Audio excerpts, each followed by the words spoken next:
tonight we drift into a quieter world, a world where stories wait in the shadows, and every word is a gentle step toward peace. Whether it is a lesson of the heart or a dream from long ago, you don't need to follow every detail.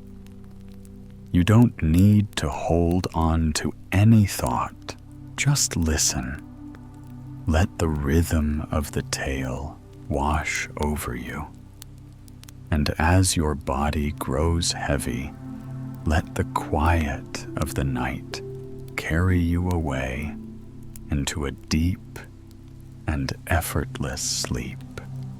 The Frog King, or Iron Henry, in ancient days, when wishing still bore fruit, and hearts clung to hope, as though it were a treasure, there lived a king of vast renown.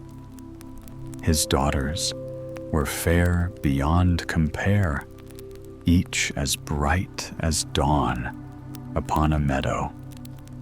Yet the youngest outshone them all.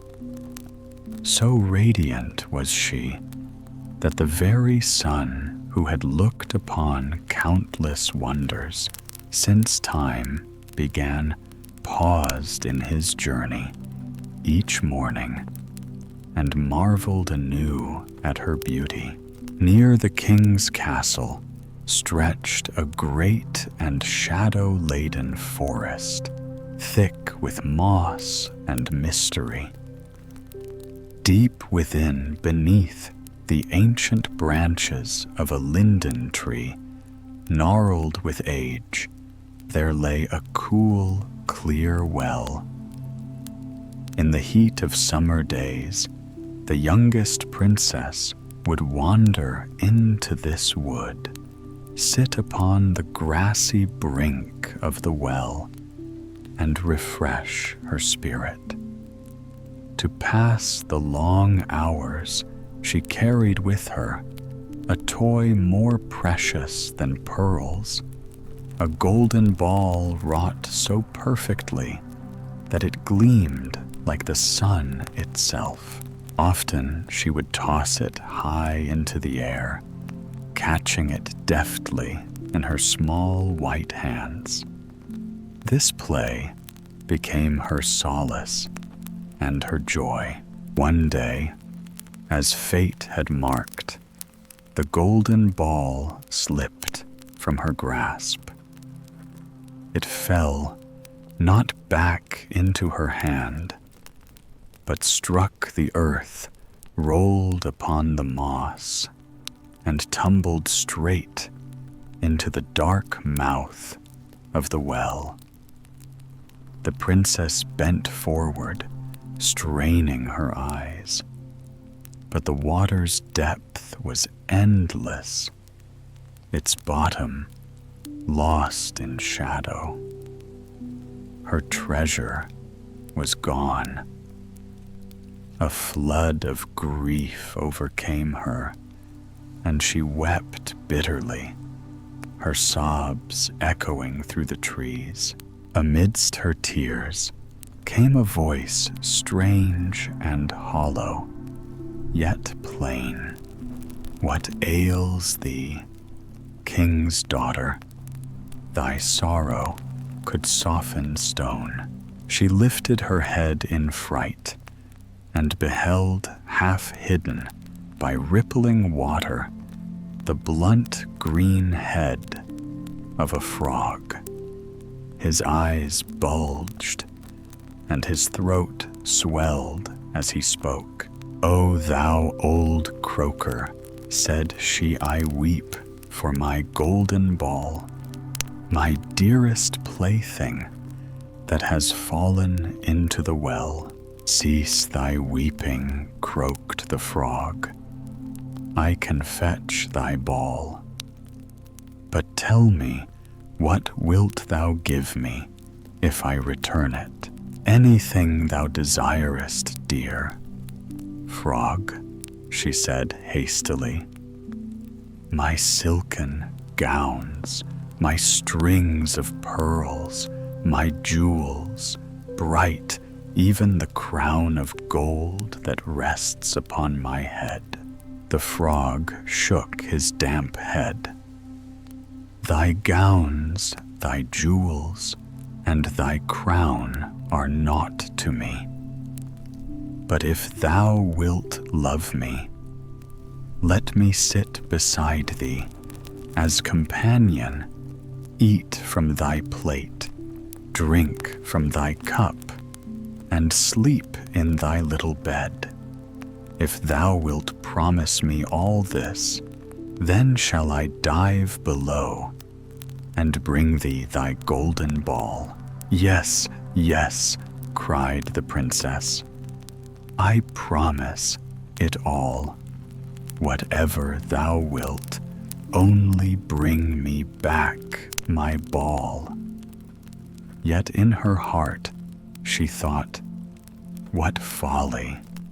He is but a frog, fit only to croak and splash in the mud. He could never be my companion. The frog, content with her word, slipped beneath the water. Soon he rose again, bearing the golden ball in his wide mouth. He spat it upon the grass at her feet. With a cry of joy, the princess snatched up her toy and fled, her laughter ringing through the wood. Wait, take me with thee, croaked the frog, leaping after her. I cannot run as fast as thou. But she heeded him not. His croaks followed her like curses. Yet she hurried on until she reached the safety of the castle. And there she thought no more of the poor frog. The next evening, as she supped with her father, the king, and all the court, there came a sound, plip, plap, upon the marble stairs, slow and dreadful. Then a knock upon the heavy door, and a voice cried, King's youngest daughter, open to me. By the cool well's water, what promised thou me? King's youngest daughter, now open to me. The princess grew pale, and her heart beat fast. She ran to the door and opened it, but a crack. There upon the threshold sat the frog, his skin glistening, his eyes fixed upon her. She shrieked and slammed the door shut. The king, perceiving her distress, asked gently, What frightens thee, child? Hast thou seen a giant come to steal thee away? No giant, father, she whispered, trembling, but a hideous frog. Yesterday, as I sat by the well, he fetched my golden ball for me. On condition, I let him be my companion. I never thought he could leave the water, but now he is here, at the door, demanding entrance. Again, they heard the knock. Again the rhyme was spoken. The king's brow grew stern. What thou hast promised, that must thou keep. Go open the door. Shaking, she obeyed.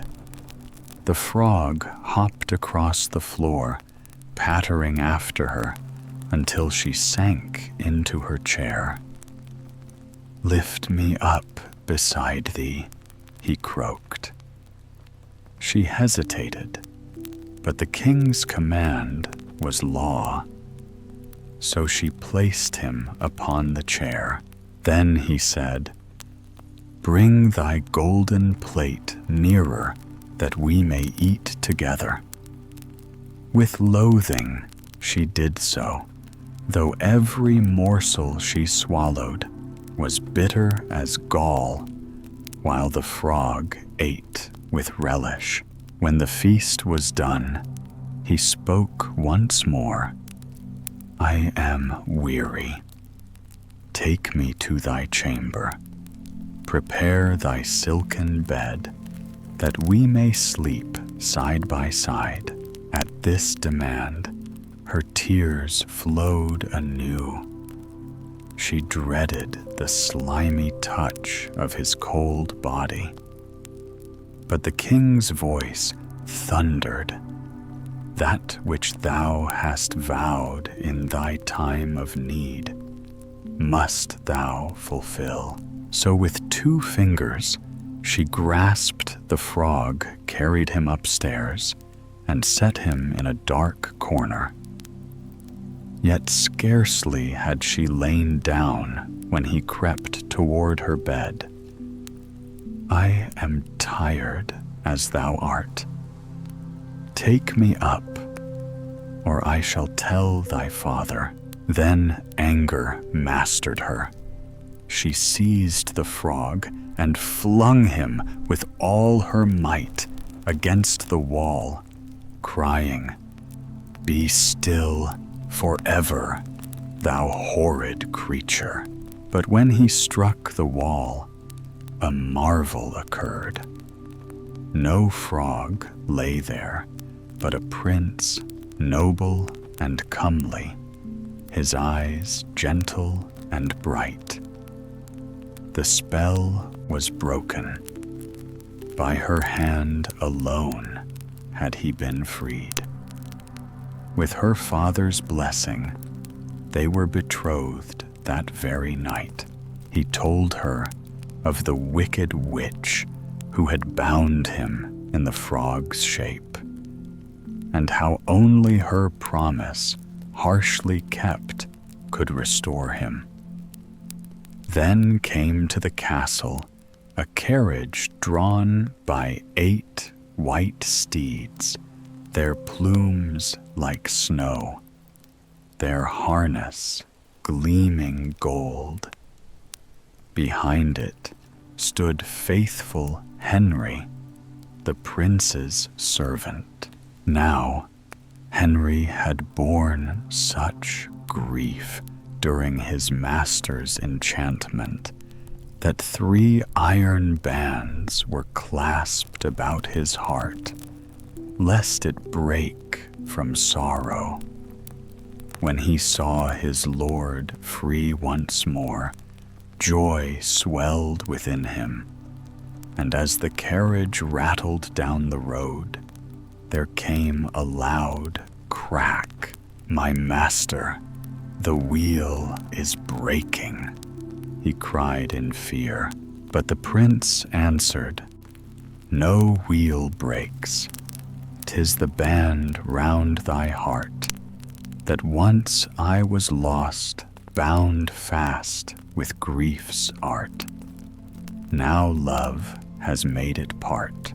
Twice again the sound was heard, and each time it was not the wheel, but the bands bursting asunder, for Henry's heart was too full of gladness to be bound any longer. Thus the prince, his bride, and faithful Henry rode forth in triumph, never again to part. Little Red Riding Hood, once upon a time, in a quiet village, nestled among rolling hills and shadowed forests, there lived a sweet little girl. She was gentle of heart, quick to smile, and so fair of face that everyone who laid eyes upon her could not help but love her. Yet no one loved her more than her grandmother, who cherished the child beyond measure, and often wondered what gift might next delight her darling grandchild. One winter evening, as the snow fell in soft, white veils upon the rooftops, the grandmother sewed with tender hands a cap of red velvet. She gave it to the girl as a token of her love, and when the child placed it upon her golden hair, it suited her so well that she wished never to take it off. From that day forward, the villagers called her Little Red Riding Hood, and by that name she was known. Time passed, and one morning her mother called her into the kitchen, where a fresh cake cooled upon the table, and a flask of sweet wine glimmered in the light. "Come, Little Red Riding Hood," said the mother. "Your grandmother is ill and weak, and these will do her good. Take them to her cottage in the wood. Greet her kindly, behave with courtesy, and remember, my words do not stray from the path. The woods are wide and full of hidden dangers. Should you fall, the bottle may break, and then there will be nothing left for your poor grandmother." The child nodded solemnly, for she was eager to please. "I will not wander, mother. I will walk straight and swiftly, as you say." The grandmother's cottage stood a half-hour's journey from the village beneath 3 ancient oaks and behind a hedge of hazel.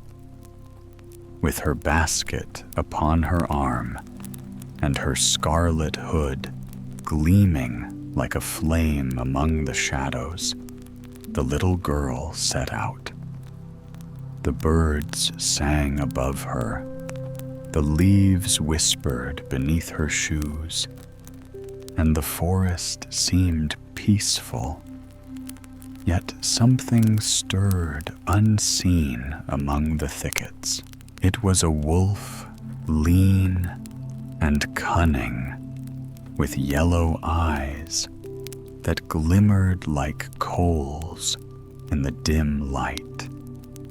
Though his stomach ached with hunger, he wore a smile upon his snout, for he was a master of deceit.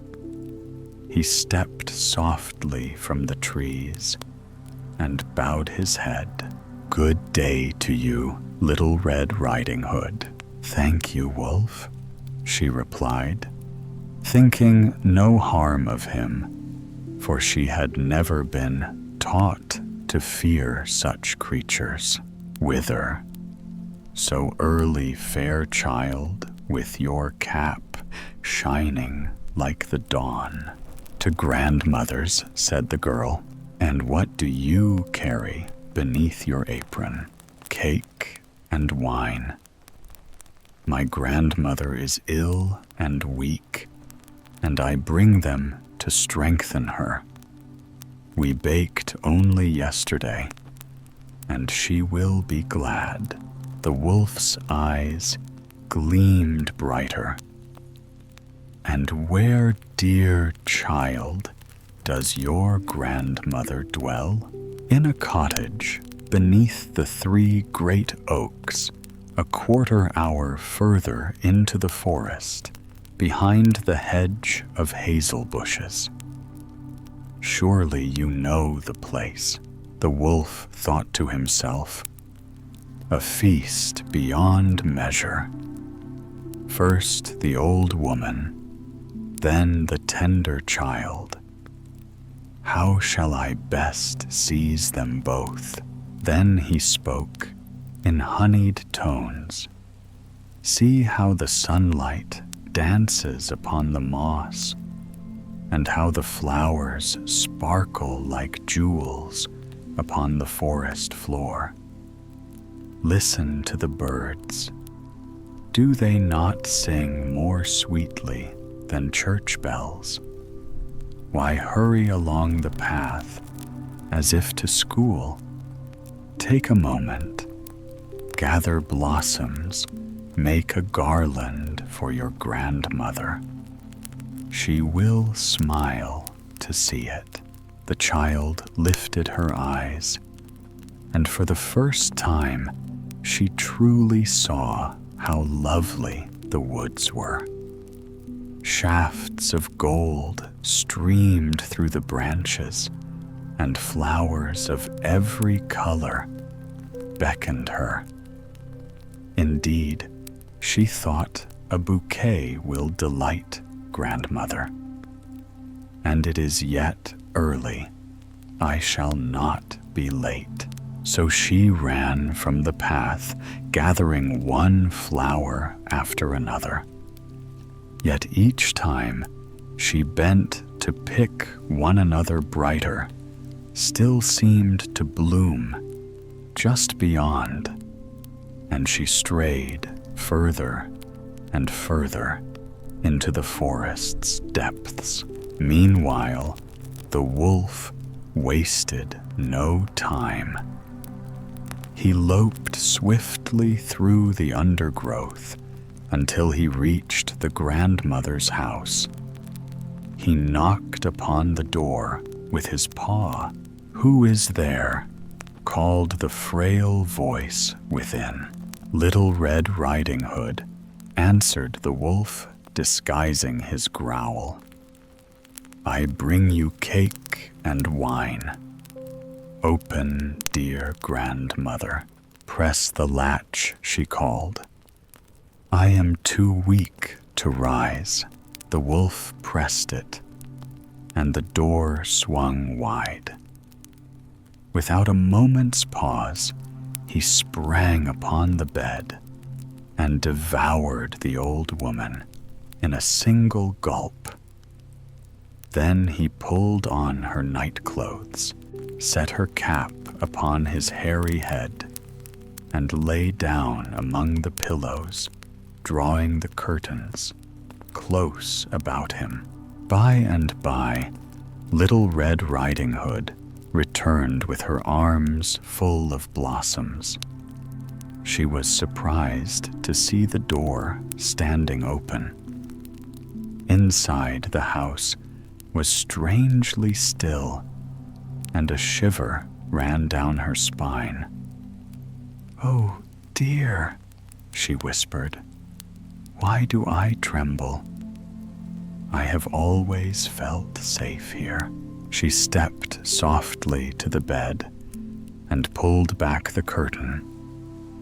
There lay her grandmother, or so it seemed, with the cap pulled low, and her face most curious to behold. "Oh, grandmother, what big ears you have, all the better to hear you with my child. And grandmother, what great eyes you have, all the better to see you with. And grandmother, what large hands you have, all the better to seize you with. And grandmother, what a terribly large mouth you have, all the better to eat you with," roared the wolf. And in an instant he leapt from the bed and swallowed her whole. Having feasted, the wolf settled once more into the bed. His belly was heavy, and soon he snored so loudly that the windows rattled. Now it happened that a huntsman was passing by. Hearing the dreadful noise, he thought, the old woman must be gravely ill, for she snores like a beast. He entered the cottage, and there upon the bed he spied the wolf he had long hunted. He raised his gun, then thought, perhaps the grandmother still lives within. I shall not fire. He drew forth a sharp knife and slit the wolf's belly.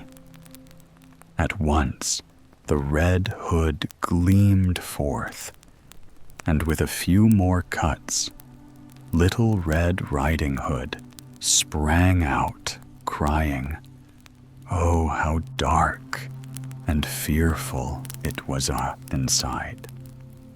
Behind her, the grandmother emerged weak, but alive. Together, they filled the wolf's body with heavy stones. When he awoke and sought to flee, the burden dragged him down, and he fell dead upon the floor. The huntsman took his pelt. The grandmother drank the wine and ate the cake, and Little Red Riding Hood vowed with a solemn heart, "Never again will I stray from the path, nor disobey my mother's words." But the tale does not end here. Another time, when she bore fresh baked goods through the forest, another wolf sought to tempt her from the road. Yet remembering her lesson, Little Red Riding Hood walked straight on, and when she told her grandmother of the wolf's sly words and wicked stare, they barred the door.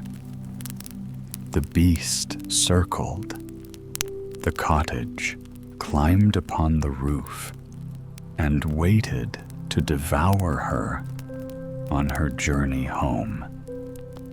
But the grandmother, wise in years, bade the child fetch water and fill the great stone trough outside.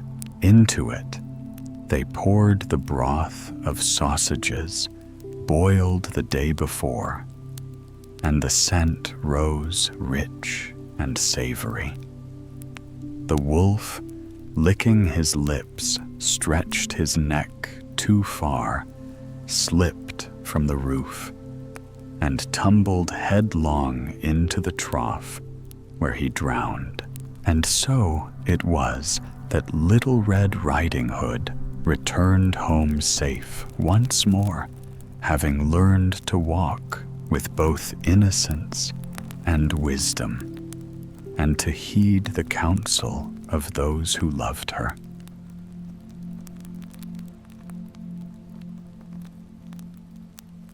Godfather Death. Once upon a time, there lived a poor man who toiled with his hands day and night, yet scarcely earned enough to feed the 12 children who crowded his humble hut. His back was bent from labor, and his eyes burned with weariness. But still, the mouths were many, and the bread was little. And when fate sent him a 13th child, he despaired, for his heart knew not where to turn. Driven by need, he ran into the open highway, determined that the very first stranger he encountered should be chosen as Godfather, for he could no longer think what else to do.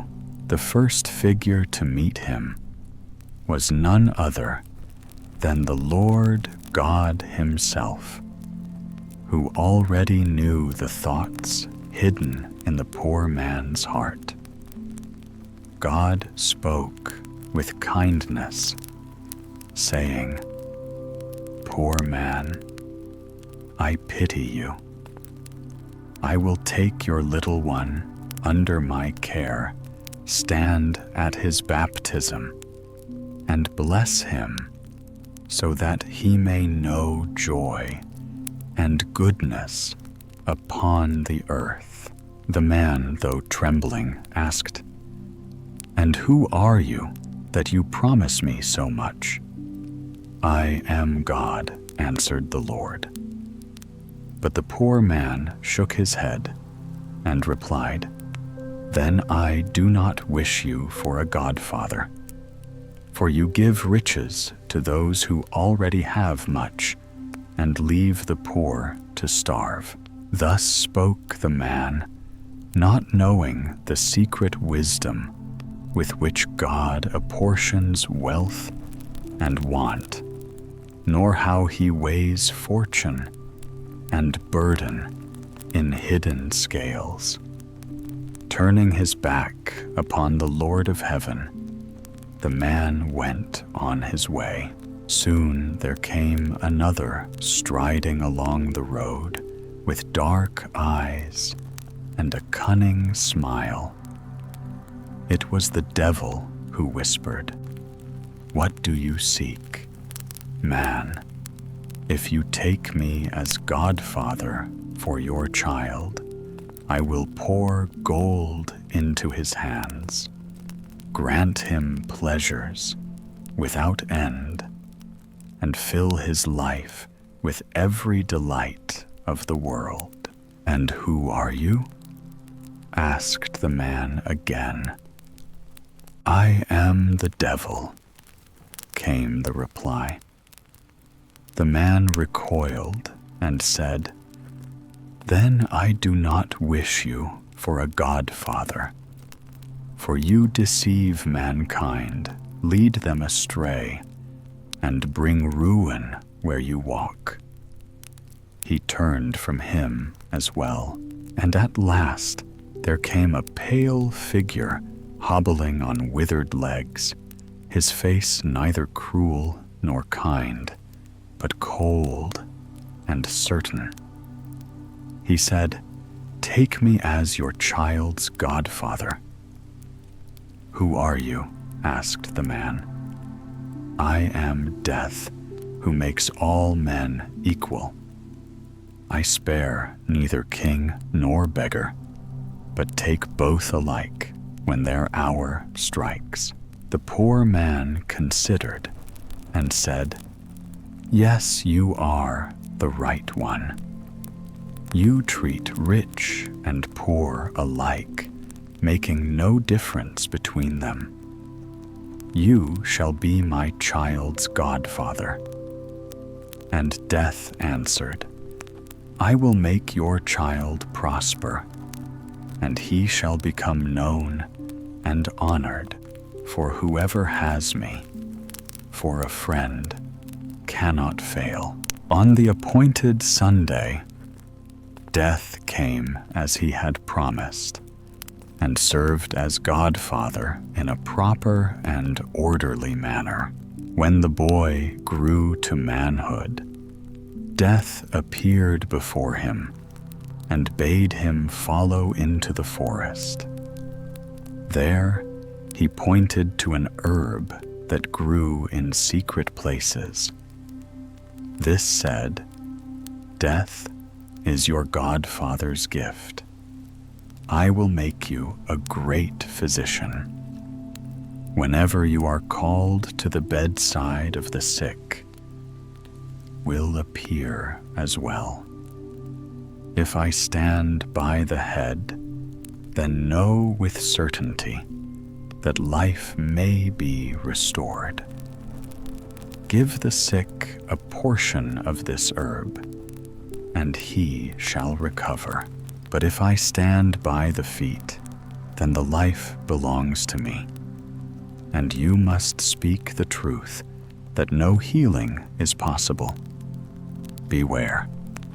Should you defy me and use this herb against my will, disaster shall befall you. The young man obeyed, and before long his fame spread through every land. People said he need only look upon the sick to know whether life will return or death will claim them. Kings and peasants alike summoned him, and he grew so rich from gifts of gold and silver that he lived like a lord. But one day, the king himself fell gravely ill. The physician was called, and when he entered the chamber, behold, death stood at the king's feet. No medicine on earth could save him. The physician trembled.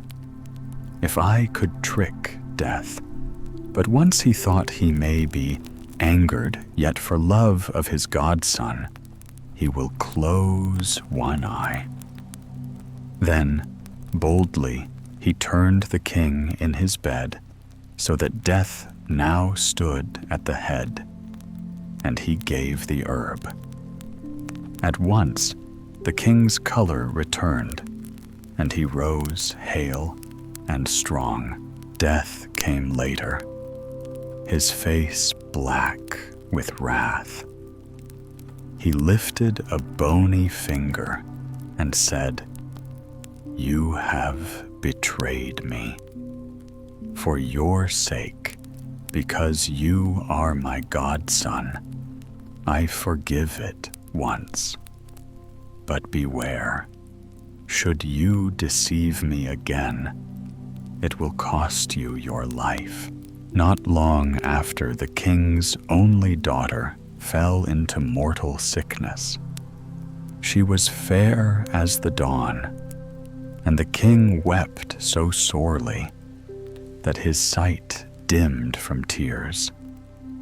He proclaimed that whoever could save her would win her hand and inherit the crown. When the physician entered the chamber, he saw death at the maiden's feet. He remembered the warning, yet when he looked upon her beauty and thought of her as his bride, wisdom and caution flew away. He grasped the princess, turned her so that death stood at her head, and gave the healing herb. Her cheeks grew rosy, and life flowed back into her. But death, cheated a second time, strode forward in fury. "Now it is your turn," he thundered. With his ice-cold hand, he seized the physician and dragged him into the depths of the earth, into a cavern vast as the night.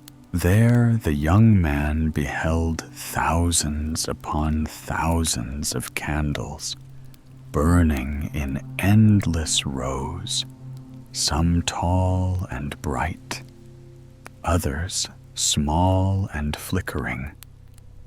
Every moment one flame sputtered out, while another was newly kindled.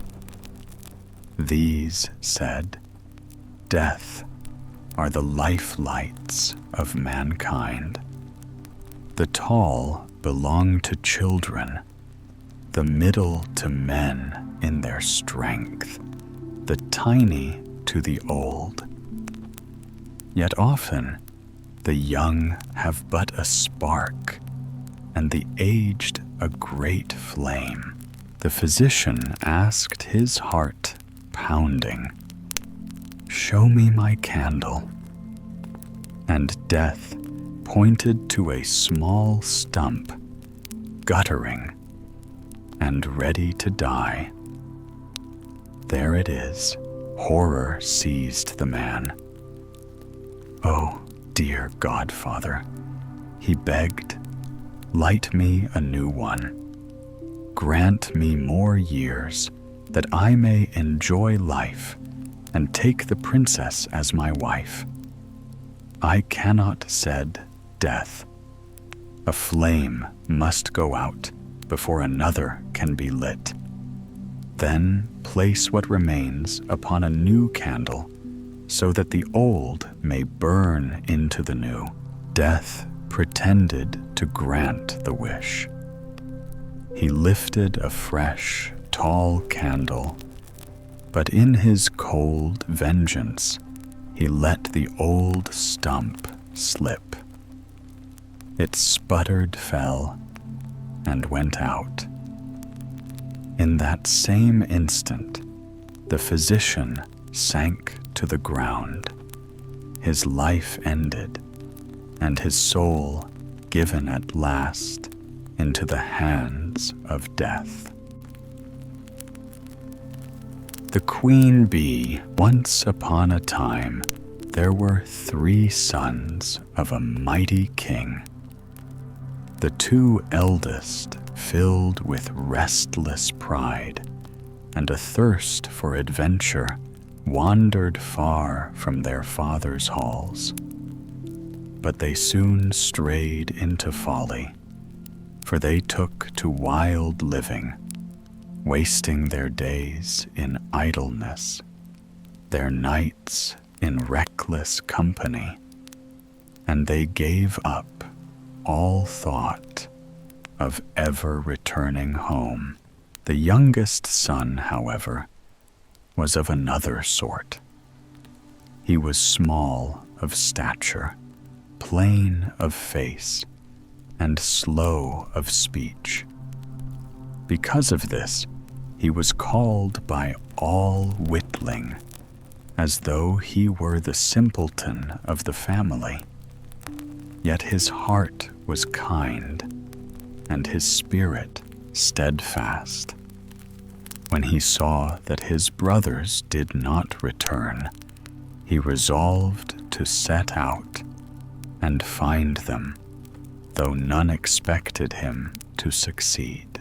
After long wandering, Witling came at last upon his brothers. They mocked him at once, laughing at his simplicity. "Why, foolish boy," they jeered, "did you think you could make your way in the world, when we who are cleverer and stronger have failed?" But Witling only smiled and said little, and so the 3 went on together. Not long had they traveled when they came upon an ant-hill. The 2 elder brothers, mischievous and cruel at heart, wished to scatter it with their sticks, so that they might watch the little ants run hither and thither in terror, carrying away their white eggs. But Witling stepped before them and cried, "Let the little creatures be. They do you no harm. I will not suffer them to be disturbed." And so the ants were spared. Farther along, they reached a broad, still lake, its surface glittering with sunlight, upon which swam many ducks. The elder brothers licked their lips and said, "We will catch 2 of them, roast them over the fire, and eat our fill." But Witling forbade it. "Leave the poor creatures in peace," said he. "I will not suffer them to be killed. And so the ducks continued to glide unharmed across the water. At length, they came into a wood, and there in the hollow of a tree was a great bee's nest, heavy with honey, that overflowed and ran down the bark in golden rivulets. The elder brothers wished to build a fire at the foot of the tree, that the smoke might stifle the bees, and then they could feast on the honey. But again, Whitling stayed their hands. "Do not destroy them," he said firmly. "I will not suffer them to be smothered." So the bees hummed safely in their hive. After many days, the brothers came to a castle, vast and silent, with stables filled with horses that stood frozen, each one of stone. They wandered through chamber after chamber, and at last came to a heavy door with 3 locks. In the middle was a small opening through which they peered and saw within an old gray-haired man seated at a table. They called to him once, twice, and thrice before he rose, unlocked the door, and came forth without a word. He led them silently to a hall where a table stood laden with every good thing to eat and drink. When they had satisfied their hunger, he showed to each his chamber and bade them rest. On the following morning, the gray man led the eldest brother to a stone table upon which was written the means by which the castle might be freed from enchantment. 3 tasks there were. The first task: in the moss of the forest lay hidden 1,000 pearls belonging to the princess, and they must be gathered before the sun set. If even 1 pearl were missing, he who undertook the task would be turned into stone. The eldest set out boldly, but though he searched until his hands bled, he found only 100. When the sun sank, the prophecy was fulfilled, and he stood frozen, a statue of stone. The second task. On the morrow, the second brother attempted the same trial. All day he toiled overturning moss and stone, and he gathered 200 pearls. But at dusk, he too was transformed into lifeless stone.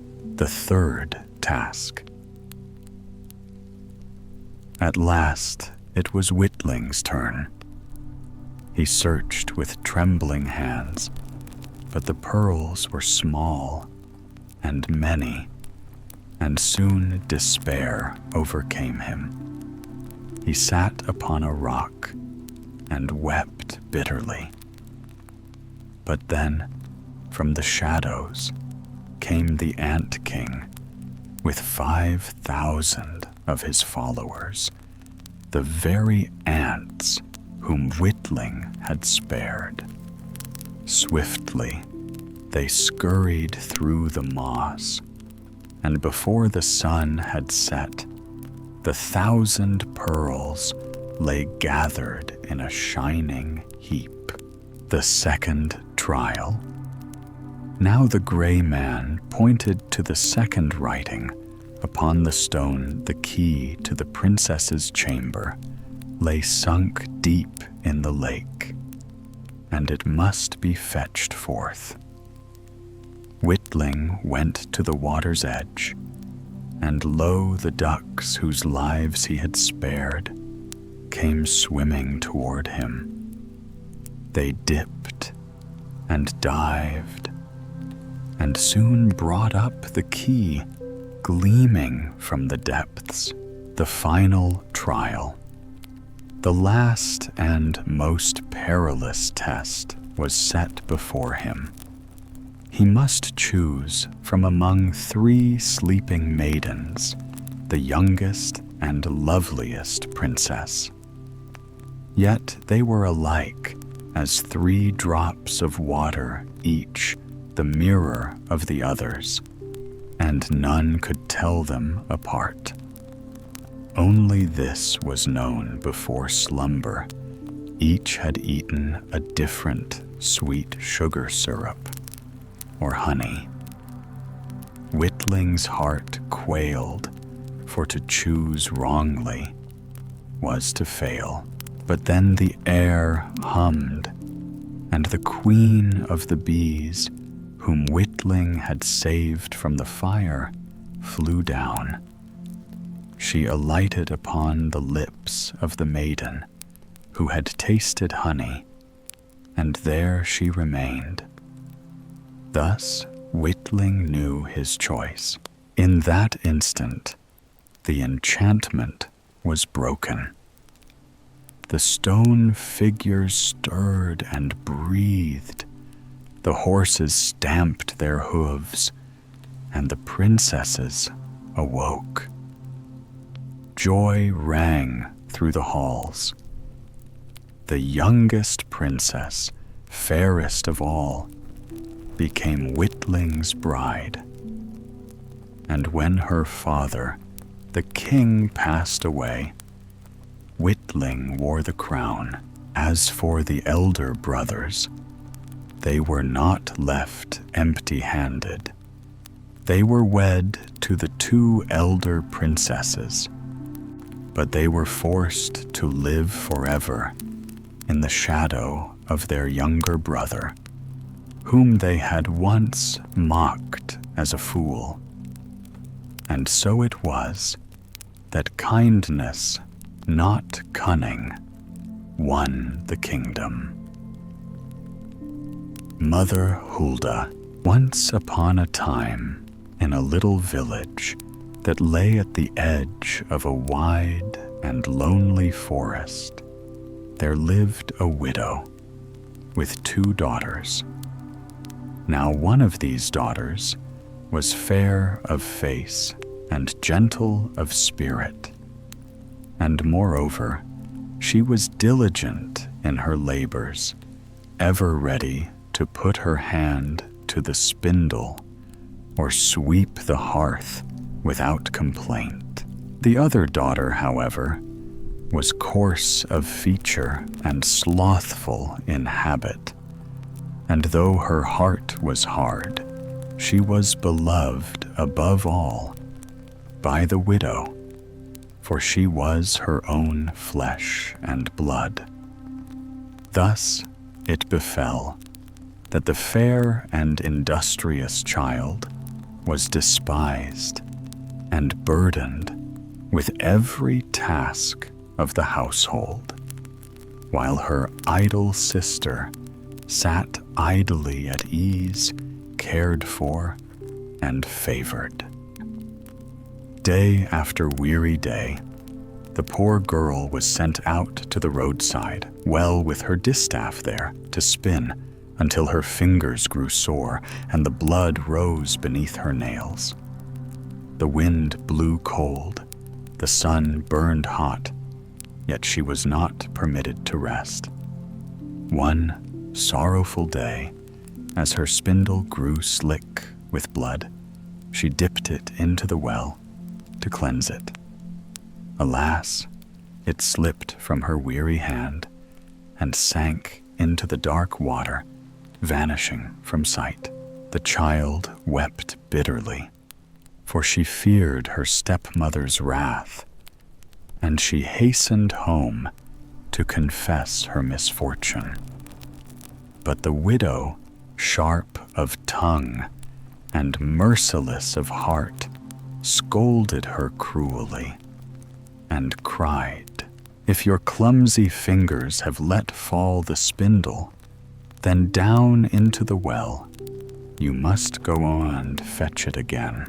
Trembling, the maiden returned to the well. She gazed into its depth, uncertain what to do, and in her despair she cast herself into the water, following after the spindle. Darkness closed around her, and she knew no more. When she awoke, she found herself not in the cold stone depths, but in a sunlit meadow, where flowers blossomed bright, and the air was sweet with birdsong. Astonished, she walked through the meadow, and soon she came upon a baker's oven. The oven was full of golden loaves, and they cried out with human voices, "Oh, take us out, or we shall burn. We are baked enough already." The maiden, pitying them, drew near, and with the baker's peel she removed the loaves one by one until all were saved from burning. Then she journeyed farther, and soon she came to a great apple tree, laden until its boughs bent low with fruit. The tree called to her, "Oh, shake me, for all my apples are ripe." So she shook the branches with all her might, and down the apples came like a rain of gold. She gathered them neatly into a heap and left none lying in the grass. After this, she wandered still farther until she came to a little house. At the window peered an old woman with teeth so great and long that the maiden was frightened and nearly fled. But the crone spoke kindly, "Be not afraid, dear child. Come dwell with me. If you keep my house in good order and do the work faithfully, all shall go well with you. Above all, you must take great care in making my bed and in shaking it thoroughly. For when the feathers fly, then in the world above it snows, for I am none other than Mother Hulda." Hearing these gentle words, the maiden took courage and entered into service. She worked diligently, rising early, tending the hearth, keeping the rooms in order, and shaking the bed so that the feathers flew like winter flakes. Mother Hulda was pleased with her, and the girl lived happily, with never a harsh word, but with good meat, boiled and roasted every day. Yet, after a long while, a sadness crept into her heart. For though her lot was better than ever it had been at home, she longed to see her own roof again. At last she spoke to Mother Hulda and said, "My mistress, though I fare well here, my heart yearns for home, and I can remain no longer." Mother Hulda answered kindly, Your longing pleases me, for you have served me faithfully. I myself will send you home." So she took the maiden by the hand and led her to a great door. As the child passed through, there fell upon her a shower of gold so heavy and so bright that she stood covered with it from head to foot. "This is your reward for diligence," said Mother Hulda. And she gave her also the very spindle that had once fallen into the well. Then the door closed, and the girl found herself once more near her mother's house. As she crossed the yard, the cock perched on the well cried aloud, "Cock-a-doodle-doo, our golden girl has come home too." She entered the house shining with gold, and her mother welcomed her warmly now that she saw such riches upon her. When the tale was told, the mother's heart burned with greed, and she resolved that her lazy daughter should gain the same fortune. So she bade the ugly one sit by the well and spin. To stain the spindle with blood, she pricked her finger upon the hedge of thorns, then flung the spindle into the water and leapt after it. She too awoke in the meadow and walked the same path. When she came to the oven, the loaves cried, "Oh, take us out, or we shall burn. We are baked enough already." But she only scoffed, saying, "I have no wish to soil my hands," and went her way. Then she came to the apple tree, and it cried, "Oh, shake me, for all my apples are ripe." But the girl answered, "One might fall on my head," and passed on without a glance. At last she reached Mother Hulda's house. Knowing already of her teeth, she felt no fear, and entered readily into service, dreaming of the gold. The first day she worked well, but on the second she grew idle, and on the third more slothful still. She would not rise early, nor sweep, nor make the bed, so the feathers might fly.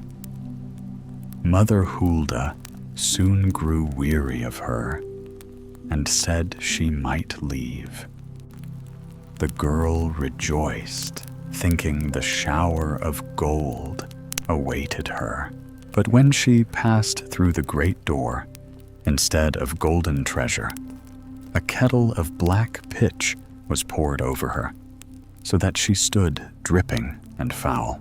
"This is the reward of idleness," said Mother Hulda, and the door was shut. So the slothful daughter returned home, covered in pitch, and as she crossed the yard, the cock upon the well cried, "Cock-a-doodle-doo. Our sooty girl has come home too," and the pitch clung to her fast, as if it were her second skin, and no water nor scrubbing could ever wash it away for all the days of her life.